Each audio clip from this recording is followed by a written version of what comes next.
पुत्र जिसका नाम था भरत।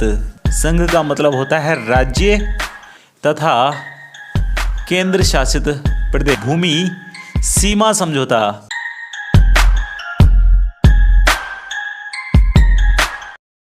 हेलो मेरे प्यारे साथियों, कैसे हैं सभी। मैं हूं अरुण कुमार और आज की इस वीडियो के अंदर हम डिस्कशन करने वाले हैं पॉलिटी के 13वें नंबर की क्लास के बारे में। दोस्तों, स्वागत है आप सभी का एग्ज़ाम रेल में। और इस एग्ज़ाम रेल को हम शुरू करने वाले हैं इस प्लेटफॉर्म से, और इस प्लेटफॉर्म से लेकर चलेंगे अगले प्लेटफॉर्म तक। मतलब कहने का साफ यह है कि हम पॉलिटी यानी कि राजनीति के बारे में पढ़ते पढ़ते 13वें नंबर की क्लास को आज पढ़ने वाले हैं। इससे पहले हैं 12 क्लासेस जो कि हम कवर कर चुके हैं इसी चैनल पर पिछली उन सभी वीडियोस के अंदर। अगर आपने वो वीडियोस नहीं देखी हैं तो मेरे दोस्त आपसे विनम्र निवेदन तो मैं नहीं करूंगा, आप लोगों का काम है कि आप चाहें तो उन वीडियो को भी देख सकते हैं, क्योंकि वह सभी वीडियोस आपके लिए बहुत ज़्यादा लाभकारी साबित होंगी वनडे एग्जामिनेशंस के लिए।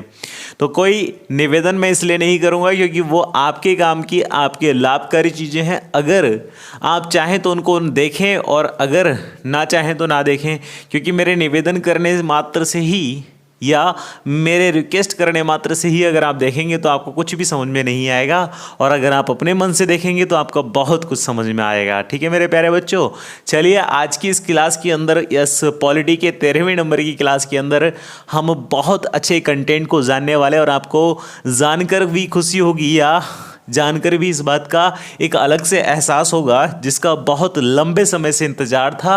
आर्टिकल्स या अनुच्छेद, जिनका बहुत लंबे समय से इंतजार था, आर्टिकल्स या अनुच्छेद, उन सभी अनुच्छेदों को, उन सभी आर्टिकल्स को अब हम शुरू करने वाले हैं। और दोस्तों, अनुच्छेद के लिए ये पहले नंबर की क्लास है, आर्टिकल्स के लिए ये पहले नंबर की क्लास है। और मैं आपको बता दूं कि लगभग जो हमारा भारतीय संविधान है वो कायदे में यहीं से शुरू होता है।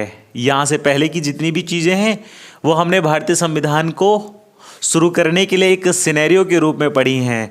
मतलब उनको पढ़ना भी बहुत आवश्यक है। हालांकि ये ना सोचें कि उनको पढ़ना आवश्यक नहीं होगा, उनको पढ़ना भी बहुत आवश्यक है, क्योंकि एग्जामिनेशंस के अंदर या आपकी परीक्षाओं में वहाँ से भी आपके बहुत सारे क्वेश्चंस बनते हैं ऑब्जेक्टिव रूप में।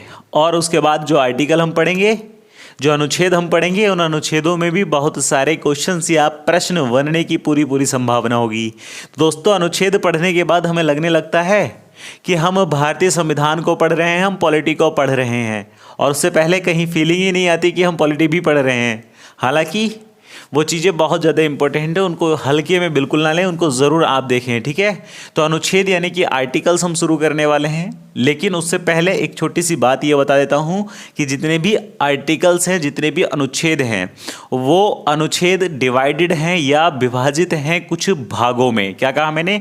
जो आर्टिकल्स हैं वो डिवाइडेड हैं, वो विभाजित हैं कुछ भागों में। और आप जान लीजिए कि जब हमारा भारतीय संविधान बनकर तैयार हुआ था, मतलब मूल संविधान था, तो उस समय हमारे भारतीय संविधान में केवल और केवल 395 अनुच्छेद हुआ करते थे। लेकिन उसके बाद कुछ अमेंडमेंट हुए, कुछ संशोधन हुए, जिनकी आवश्यकता थी, या आवश्यकता के अनुसार समय समय पर कुछ संशोधन हमारे भारतीय संविधान में होते रहे। और उन्हीं संशोधनों के बाद आज की जो डेट है या आज की तिथि में हमारे भारतीय संविधान के अंदर लगभग 448 अनुच्छेद हैं। और ध्यान रखेंगे कि गिनती में ये 448 हैं, लेकिन अगर हम इनको लिखेंगे तो केवल 395 तक ही लिखेंगे। बाकी जो है उनके खंड हैं। क्या कहा मैंने? बाकी जो है उनके खंड हैं। पिछली 2 वीडियोस के अंदर भी मैं इस खंड को या इस खंड की बात को आपके सामने बहुत अच्छे से क्लियर कर चुका हूं। तो अगर नहीं देखिए तो उनको देखेंगे तो आपको समझ में आ जाएगा खंड का मतलब क्या है। जस्ट एक बार फिर से समझ लीजिए कि मान लीजिए आर्टिकल नंबर 1, मैंने कहा आर्टिकल नंबर 1, फिर उसके बाद मैंने कहा आर्टिकल नंबर 2। ऐसे ही करते करते मैं पहुंच गया कहां तक? Article number 21। उसके बाद एक अगला आर्टिकल आएगा जिसको मैं कहूंगा आर्टिकल 21 का ए। मैंने कहा आर्टिकल 21 का ए। तो अब ये जो आर्टिकल 21 का ए है, ये जो आर्टिकल 21 का ए है, मतलब ये जो ए नाम का है वही क्या है, इस अनुच्छेद का खंड है। गिनती में तो 21 है, गिनती में तो 21 है, मतलब संख्या जो हमने लिखी वो 21 है, लेकिन 21 का एक खंड तैयार हुआ, तो इसलिए ये ए का मतलब है कि हमने इसको अमेंडमेंट करा, इसको हमने संशोधन करने के बाद जोड़ा है। बात समझ में आई?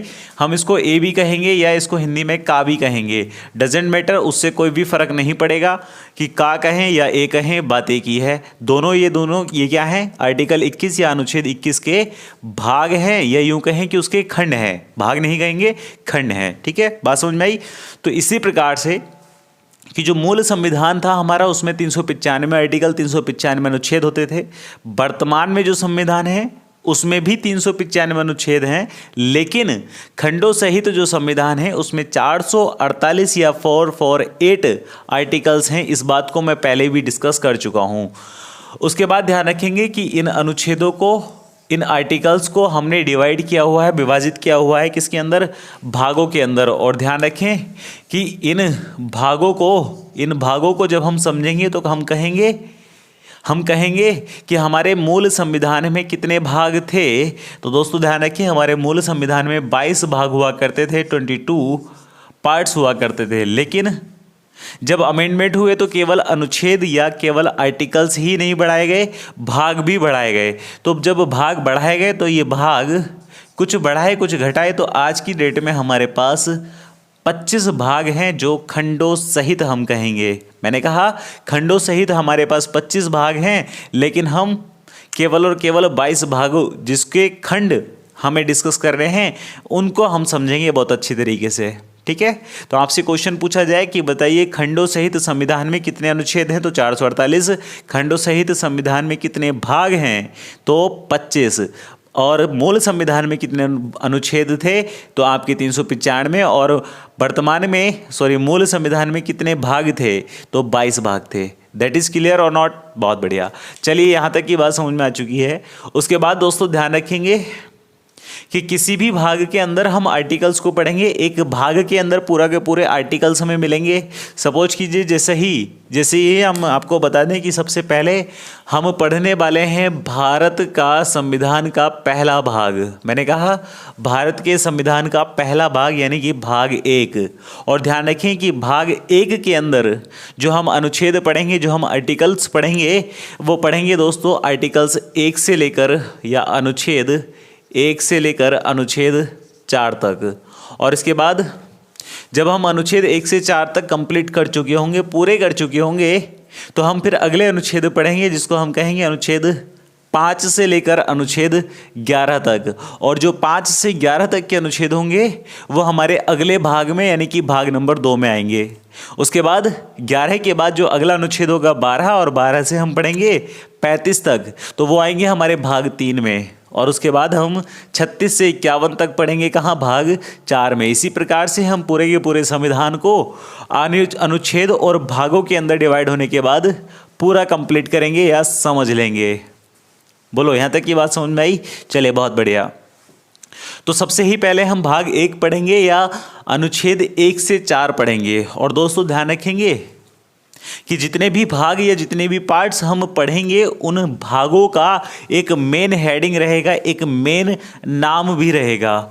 और जो मेन नाम रहेगा उसी के आधार पर अनुच्छेद बनाए जाएंगे, अनुच्छेद 1 से लेकर 4 तक, या कोई भी या कितने भी नंबर के अनुच्छेद रहेंगे। ठीक है, तो जिस प्रकार से मैंने यहाँ लिखा कि भाग 1, तो आप ध्यान रखें कि भाग 1 में जो हम पढ़ेंगे मेरे बच्चों, मेरे दोस्त, उसमें हम पढ़ेंगे संघ तथा इसके राज्य क्षेत्र, संघ तथा इसके राज्य क्षेत्र।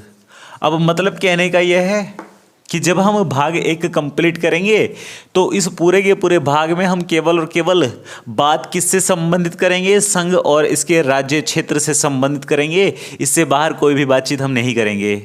कोशिश ये की जाएगी कि आज की इस पूरी के पूरे वीडियो में हम आर्टिकल 1 से लेकर आर्टिकल 4 तक सभी को कंप्लीट कर लें, सभी को पूर्ण कर लें।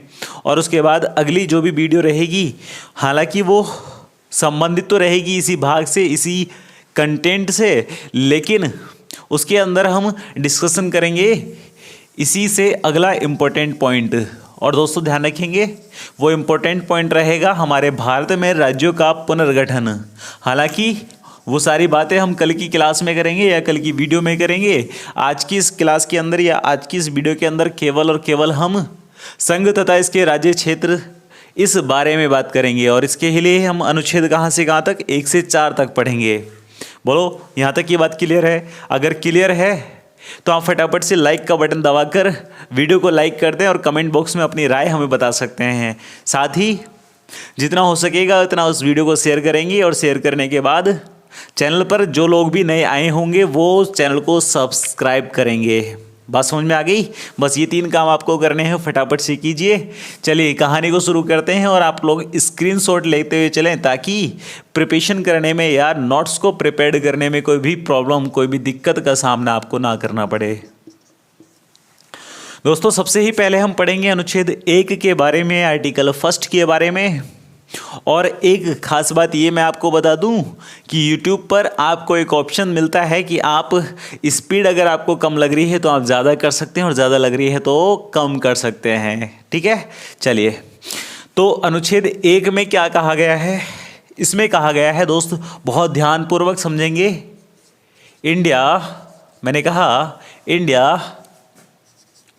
अर्थात भारत, मैंने कहा इंडिया अर्थात भारत राज्यों का संघ होगा। मैंने कहा इंडिया अर्थात भारत राज्यों का संघ होगा। और ये बात किस में कही गई है? ये बात कही गई है मेरे दोस्त आर्टिकल नंबर 1 में। बात समझ में आई?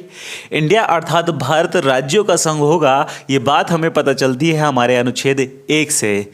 अब सर आप कहेंगे कि ये आपने इंडिया और भारत ये दोनों का ही मतलब अलग अलग क्यों लिखा है? तो मेरे दोस्त, मेरे भाई, आप सभी लोग जानते हैं कि जो इंडिया शब्द है ये कहाँ से डेराइव किया गया है, कहाँ से लिया गया है? तो आप लोग जानते हैं कि यूनानियों के द्वारा ये शब्द दिया गया था। यूनानियों के द्वारा ये शब्द दिया गया था और कहा गया था, मतलब जो ग्रीक देश के वासी थे, यूनानी वासी थे, उनके द्वारा कहा गया था। ये सिंध नदी को इंडस कहा करते थे और सिंध नदी के पार जितना भी क्षेत्र बसता था या जितना भी क्षेत्र रहता था उस क्षेत्र को ये कहा करते थे इंडिया। मैंने कहा कि ये सिंध नदी को इंडस कहा करते थे और इंडस के पार यानी कि सिंध के पार जितना भी क्षेत्र था, हमारा संपूर्ण भारत था, उस भारत को ये कहा करते थे इंडिया। हालांकि उस समय भारत नहीं था, वहाँ पर उस समय हम आर्यवर्त नाम से जानते थे। उसके बाद आप ध्यान रखें, जो भारत शब्द है ये कहाँ से लिया गया है? तो इसके लिए 2 मत आपके सामने आते हैं और वो 2 मत क्या हैं? इसमें ध्यान रखेंगे, महाभारत के अनुसार कहा जाता है कि महाभारत में दुष्यंत के बड़े पुत्र, मैंने कहा महाभारत में दुष्यंत के बड़े पुत्र जिसका नाम था भरत, महाभारत में दुष्यंत के पुत्र का नाम था भरत, या बड़े पुत्र का नाम था क्या? भरत। और जब पुत्र का नाम ही भरत था तो कहा यह जाता है कि महाभारत के भरत से हमने अपने इस क्षेत्र का नाम क्या रखा है? भारत रखा है। हालांकि दूसरा मत या दूसरा पॉइंट आपको देखने को मिलेगा कि जो जैन धर्म के अनुयायी होते हैं या जैन धर्मी होते हैं उनके द्वारा कहा जाता है कि हमारे जैन धर्म के संस्थापक ऋषभदेव या पहले तीर्थंकर ऋषभदेव के पुत्र का नाम ही क्या था? भारत था। मैंने कहा ऋषभदेव के पुत्र का नाम ही क्या था दोस्तों? भारत था। ये बात कहते हैं कौन? ऋषभदेव के पुत्र। ये बात कहते हैं कौन? जैन धर्मी या जैन धर्म के अनुयायी। क्योंकि आप सभी लोग जानते हैं कि भारत में 7 प्रकार के धर्म, 7 प्रकार के समुदाय पाए जाते हैं, हिंदू, मुस्लिम, सिख, ईसाई और उसके बाद जैन, बौद्ध और पारसी। ठीक है, तो ऋषभदेव के बड़े पुत्र का नाम क्या बताया गया है? भारत बताया गया है। तो यहाँ से हमने लिया भारत। तो फाइनली बात ये कही गई कि आर्टिकल नंबर 1 या अनुच्छेद 1 बताता है कि भारत या इंडिया अर्थात भारत राज्यों का संघ होगा। अब दोस्तों यहाँ पर ये जो संघ शब्द है, ये जो यूनियन वर्ड है, फेडरेशन वर्ड है, इसका क्या मतलब है? तो इसका मतलब ध्यान रखेंगे, संघ का मतलब होता है राज्य तथा केंद्र शासित प्रदेश, राज्य तथा केंद्र शासित प्रदेश, राज्य तथा केंद्र शासित प्रदेश। तो आप ध्यान रखेंगे कि भारतीय संविधान के अनुच्छेद 1 में केवल और केवल संघ का जिक्र किया गया है और संघ का ही मतलब है राज्य तथा केंद्र शासित प्रदेश। मतलब एक संघ का निर्माण कैसे होगा? राज्य और केंद्र शासित प्रदेशों के मिलने से होगा या दोनों के संयुक्त या संयुग्म से होगा। और ध्यान रखें, इसके बाद आर्टिकल नंबर आएगा आपका आर्टिकल 2 और ये जो आर्टिकल 1 है ये आपको विशेष रूप से याद रखना है। तो फटाफट से एक स्क्रीनशॉट निकालें, उसके बाद आगे की कहानी को समझते हैं। चलिए, हो गया तो इसको कर देते हैं रफ, और अगले आर्टिकल को या अगले अनुच्छेद को जब हम समझेंगे तो उसमें आपको ध्यान रखना है कौन कौन सी बातों को, वो मैं आपको बता देता हूँ। आप लोग जानते हैं कि हमारा भारतीय संविधान या भारत का संविधान हमें पावर देता है या शक्ति देता है इस बात की कि हम अपने ही भारतीय संविधान के अंदर अपने ही भारतीय संघ के अंदर हम बाहर या विदेश के किसी भी हिस्से को शामिल करा सकते हैं। मैंने कहा हम अपने भारतीय संघ के अंदर किसी भी बाहरी हिस्से को शामिल करा सकते हैं, और इस बात की पावर, इस बात की जो शक्ति है वो देता है हमारा अनुच्छेद नंबर 2। तो मैं इसको लिखना चाहूँगा आप लोगों के सामने कि भारत में नए राज्यों का प्रवेश, भारत में नए राज्यों का प्रवेश या नए राज्यों को प्रवेश किया जा सकता है, शामिल किया जा सकता है। प्रवेश या शामिल करना, बातें की है, कोई अलग बात नहीं है। अच्छा, आपको कोई भी किसी भी प्रकार की प्रॉब्लम अगर यहाँ से रहे, इन बोर्ड के माध्यम से रहे, तो आप हमें कमेंट बॉक्स में बता सकते हैं। हालांकि बहुत जल्द हम एक स्मार्ट बोर्ड की तैयारी कर रहे हैं, एक स्मार्ट बोर्ड लेके आने वाले हैं आप लोगों के लिए, लेकिन हो सकता है उसमें कितना टाइम लग जाए वो एक डिपेंड करेगा सारी सर्कमस्टेंसेस, सारी परिस्थितियों के ऊपर। तो अनुच्छेद 2 में कहा है मेरे दोस्त कि भारत नए राज्यों का प्रवेश या भारत में नए राज्यों का प्रवेश किया जाएगा आर्टिकल 2 के तहत। और इसी का एक उदाहरण, इसी का एक एग्जाम्पल आपको ध्यान रखना है कि जब 1974 में 1974 में हुआ था 35वें नंबर का संविधान संशोधन, क्योंकि आप सभी लोग जानते हैं कि अगर भारतीय संविधान में कुछ भी ऐड करना पड़ा या कुछ भी जोड़ना पड़ा तो उसके लिए संशोधन करना पड़ता है। तो 35वें नंबर का संविधान संशोधन हुआ था और उस संविधान संशोधन के तहत ये बात कही गई थी कि जो सिक्किम है, जो अपने आप में एक अलग था भारतीय गणराज्य से, तो उस सिक्किम को भारत में शामिल किया गया। मैंने कहा उस सिक्किम को भारत में शामिल किया गया और बनाया गया असम का शहर राज्य, असम का शहर राज्य।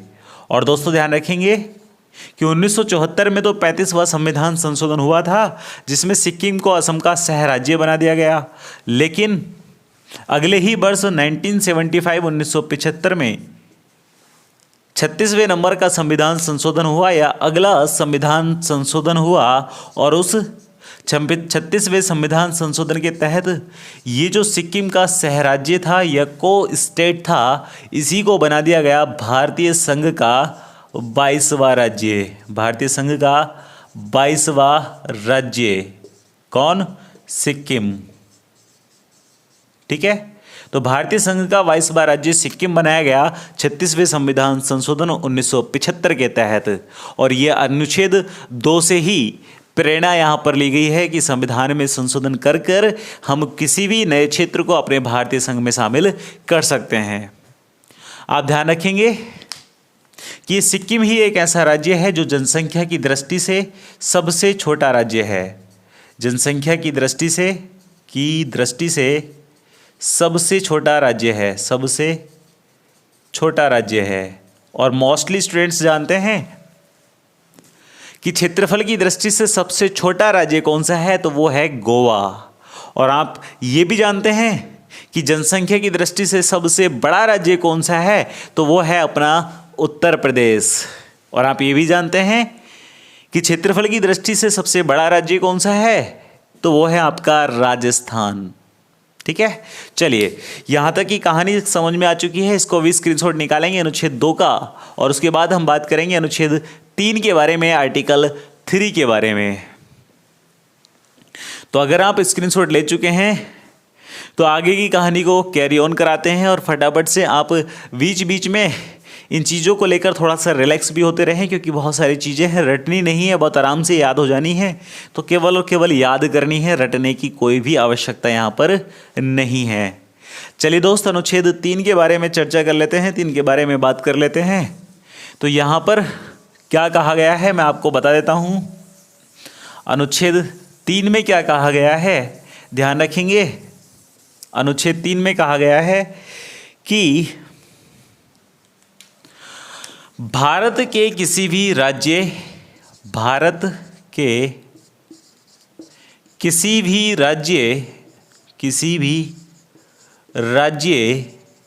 या केंद्र शासित प्रदेश, जिसको हम यूनियन टेरिटरी कहें तो इंग्लिश में या शॉर्ट में लिख सकते हैं यूटी, यूटी के नाम व सीमा में परिवर्तन, नाम व सीमा में परिवर्तन। दोस्तों ध्यान रखेंगे, अनुच्छेद नंबर 3 हमें इस बात की पावर देता है, इस बात की शक्ति देता है कि हम भारतीय संविधान के अनुच्छेद 3 से ही भारत के किसी भी राज्य में या किसी भी राज्य के नाम और सीमा में परिवर्तन कर सकते हैं। और दोस्तों ध्यान रखेंगे कि अगर हमें किसी भी राज्य का नाम परिवर्तन करना हो या सीमा में परिवर्तन करना हो, तो केवल और केवल एक साधारण विल या ऑर्डिनरी विल के माध्यम से ही क्या हो जाता है, उसका नाम और सीमा परिवर्तित हो जाती है। और ध्यान रखिए, अगर सीमा परिवर्तित हो रही है तो जाहिर सी बात है कि क्षेत्रफल भी परिवर्तित होगा। तो आपसे अगर पूछा जाए कि क्षेत्रफल में परिवर्तन करने के लिए कौन सा अनुच्छेद पावर देगा, तो वो है अनुच्छेद 3। और ध्यान रखें कि जैसे कि आपके जम्मू कश्मीर को बनाया गया था, भारतीय राज्य में शामिल किया गया था या भारत के संघ में शामिल किया गया था, क्योंकि आप जानते हैं कि जम्मू कश्मीर एक विशेष राज्य का दर्जा प्राप्त किए हुए था। वहाँ पर आर्टिकल 35A और 370 लागू था, जिसके तहत उसको विशेष राज्य का दर्जा मिला हुआ था। लेकिन 5 अगस्त 2019 को एक विल साइन किया गया राष्ट्रपति के द्वारा, रामनाथ कोविंद के द्वारा, और उसी विल के माध्यम से जम्मू कश्मीर को भारतीय संघ में शामिल करने के बाद केंद्र शासित प्रदेश बना दिया गया। और सभी लोग जानते हैं कि भारतीय संघ में शामिल होने के बाद जम्मू कश्मीर तो केंद्र शासित प्रदेश बना ही, साथ ही एक लद्दाख भी केंद्र शासित प्रदेश बना और विशेष राज्य का दर्जा वहाँ पर समाप्त कर दिया गया। हालांकि ये जो राज्य का उसको या राज्य में एकीकरण जो हुआ जम्मू कश्मीर का, वो लागू हुआ, प्रभावी हुआ 31 अक्टूबर 2019 को। और सभी लोग जानते हैं कि अमित शाह के द्वारा केवल और केवल एक ऑर्डिनरी बिल लाया गया था, और उस ऑर्डिनरी बिल का नाम रखा गया था जम्मू एंड कश्मीर पुनर्गठन बिल। ध्यान है सभी को? चले, बहुत बढ़िया। तो जम्मू कश्मीर पुनर्गठन बिल के माध्यम से आर्टिकल 3 का प्रयोग करते हुए एक विशेष राज्य का दर्जा उससे वापस लिया गया और उसको बना दिया गया यूनियन टेरिटरी। और दोस्तों ध्यान रखेंगे, अगर हमें भारतीय संघ से कोई भी हिस्सा किसी विदेशी को देना होता है तो उसके लिए कि कोई साधारण बिल की आवश्यकता नहीं होती। मतलब हम केवल साधारण बिल से ऐसा नहीं कर सकते, क्योंकि हमारी संसद को इस बात की पावर नहीं है कि वह साधारण बिल से ही क्या कर दे, भारतीय संघ को या भारतीय संघ के छोटे से हिस्से को भी किसी विदेशी को सौंप दे। विदेशी से ले सकते हैं, लेकिन विदेशी को अपने भारत के संघ का हिस्सा देंगे नहीं। ध्यान रखेंगे।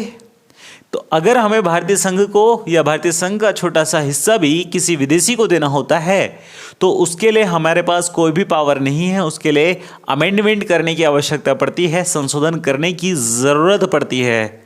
और दोस्तों ध्यान रखेंगे, इसी के लिए संशोधन के तहत आप ध्यान रखें कि भारतीय संविधान के अंदर 9वें नंबर का एक संशोधन हुआ था या 9वें नंबर का संशोधन हुआ था 1960 में, 1960 में।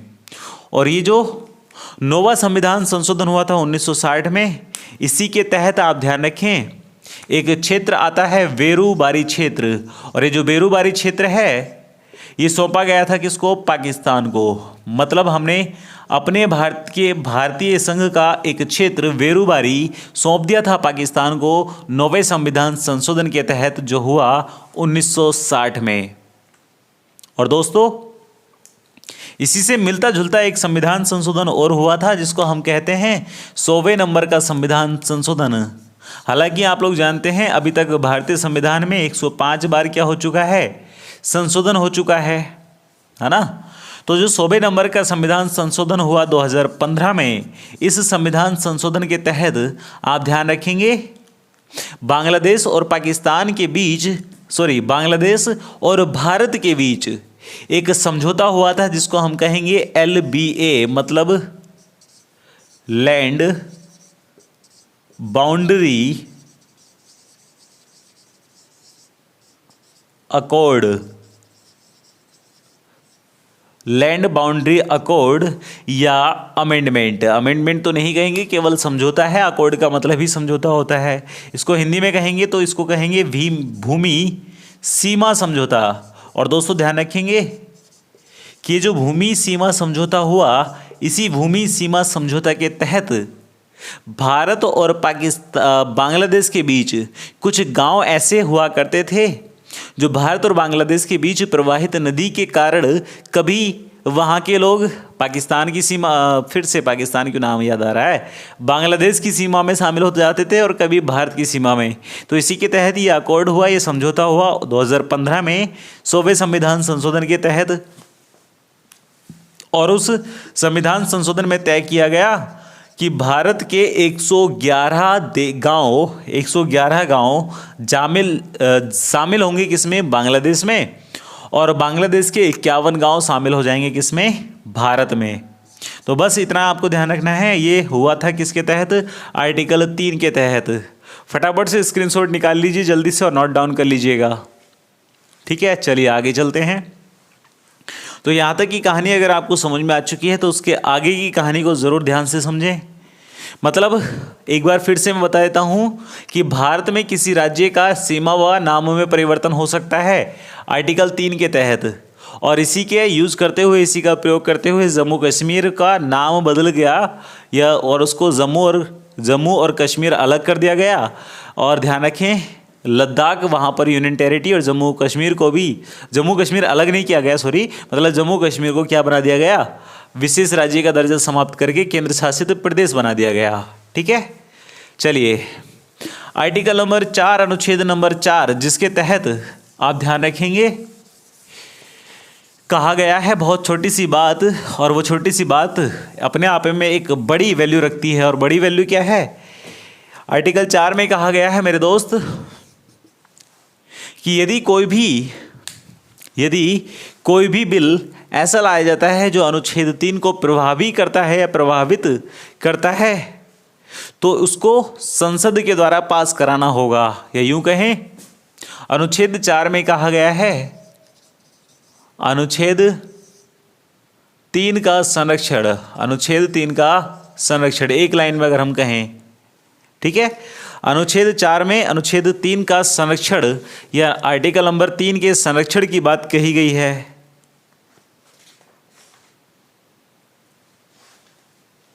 और इसी संरक्षण के तहत हम समझने की कोशिश करेंगे या जानने का प्रयास करेंगे कि हम इसको और भी क्या कह सकते हैं। तो विशेष रूप से ध्यान रखें कि आर्टिकल 4 कहता है कि अगर अनुच्छेद 3 में या आर्टिकल नंबर 3 में या आर्टिकल 3 को प्रभावित करने वाला कोई भी बिल या कोई भी कानून बनता है, कोई भी बिल, आर्टिकल 3 को मैं लिख ही देता हूँ, आर्टिकल 3 को प्रभावित करने वाला कोई भी बिल बनता है, कोई बिल बनता है तो वह साधारण बिल होगा। वह क्या होगा?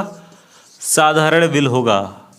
साधारण बिल से तात्पर्य, साधारण बिल से मतलब यह है कि उसको केवल और केवल भारतीय संसद की लोकसभा और राज्यसभा में पेश किया जाएगा और पेश करने से पहले ही राष्ट्रपति के सिग्नेचर मात्र से उसको क्या दे दी जाएगी, विल की पावर दे दी जाएगी या उसको एक्ट बनने की ताकत दे दी जाएगी।